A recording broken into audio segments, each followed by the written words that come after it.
সরকারি ভাষা হলো মালয়, যদিও এদেশে ইংরেজি ব্যাপক প্রচলিত।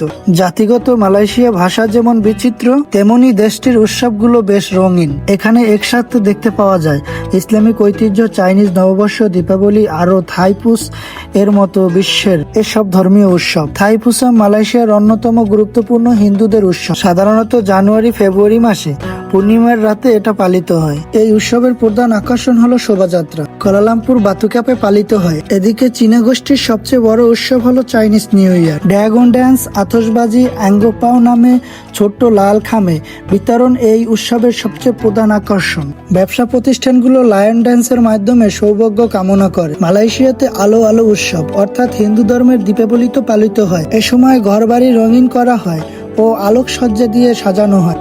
এছাড়াও মালয়েশিয়া সংস্কৃতি নিজস্ব দুটি উৎসব হলো গাওয়াই ও কাদাজান উৎসব। এগুলো হলো বর্ণীয় দ্বীপের আদিবাসী ফসল কাটার উৎসব, যেখানে নৃত্য, সঙ্গীত, ঐতিহ্যবাহী পোশাক দেখা যায়। এদেশে নারী পুরুষের পোশাকের নাম একই, বাজু, তবে নাম একই হলে নারী পুরুষের কিছুটা ভিন্ন থাকে। নারীদের ক্ষেত্রে একটি লম্বা জামা, পুরুষদের ক্ষেত্রে লম্বা জামার সাথে পায়জামা। আরও শাম্পিং নামে পরিচিত একটি বেল দিয়ে পরে থাকে। উজ্জ্বল রঙের পোশাকটি মূলত সিল্কি বা কটন দিয়ে তৈরি হয়। সাধারণত ঈদ বা কোরবানি অথবা বিয়ের মতো উৎসবে পরা হয়।